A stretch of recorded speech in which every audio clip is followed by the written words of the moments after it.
সেতুতে গর্ত, ভোগান্তিতে যানবাহন ও পথচারী। সেতু যেন মরণ ফাঁদ। সেতুর এক পাশে সৃষ্টি হয়েছে বিশাল গর্তের, আবার আরেকদিকে রেলিং পুরোটাই ভেঙে গেছে। ফলে জীবনের ঝুঁকি নিয়ে চলাচল করছে যানবাহন ও পথচারীরা। প্রায় 1 বছর ধরে এভাবেই ধীরে ধীরে গর্ত বড় হচ্ছে। নেত্রকোনার কলমাকান্দা উপজেলার নাজিরপুর ইউনিয়নের হরিপুর এলাকায় কমল বিলের ওপর নির্মিত সেতুটির এই অবস্থা। সেতুটির ওঠানামার অংশে বড় সড়ো গর্ত তৈরি হয়েছে। এছাড়া একপাশের রেলিং প্রায় পুরোটাই ভেঙে গেছে। সেতুটির এমন বেহাল দশায় ভোগান্তিতে পড়েছে স্থানীয় সহ পথচারীরা। সেই সাথে রেলিং ও সেতু ভেঙে গিয়ে বেরিয়ে গেছে রড। এই ব্রিজের ওপর দিয়ে প্রতিদিন শত শত যানবাহন ও হাজারো মানুষ আসা যাওয়া করে থাকেন।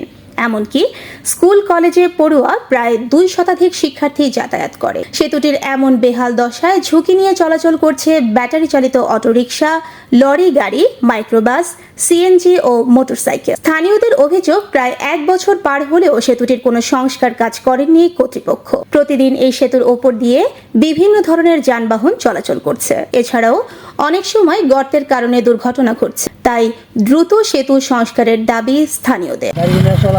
অসুবিধা হয়, লোকজন রাস্তাঘাটে অনেক ক্ষয়ক্ষতির মধ্যে পড়ে গেছে, যানবাহন চলে না। এই অবস্থা হইতেছে, গাড়ি ঘোড়া চলাফেরা কষ্ট হইতেছে, মানুষ চলতে পারে না, গাড়ি আইলে আর যাইতে পারে না। এরকম সিপার ভিতরে খুঁজে রয়েছে। এরপরে বৃষ্টি এলে আরো আপনার অসুবিধা আরো বেশি হইতে পারে। রাস্তা দিয়ে শত শত গাড়ি আসা যাওয়া করে, হাজার হাজার মানুষ যাতায়াত করে। তো মানে যে কোনো সময় এই ব্রিজের উপর যে গর্তটা সৃষ্টি হয়েছে, হ্যাঁ, যে কোনো সময় একটা দুর্ঘটনা ঘটতে পারে। ভাঙা রয়েছে, এই ব্রিজটার জন্য আমরা স্কুলে যেতে পারি না, অনেক অসুবিধা হয়। এ বিষয়ে কথা হয় এলজিইডি কলমাকান্দা উপজেলা উপসহকারী প্রকৌশলী মোহাম্মদ ইমরান হোসেনের সঙ্গে। তিনি বলেন, সেতুটির সংস্কারের জন্য ঊর্ধ্বতন কর্তৃপক্ষকে জানানো হয়েছে। অনুমোদন হলে দ্রুতই কাজ শুরু হবে।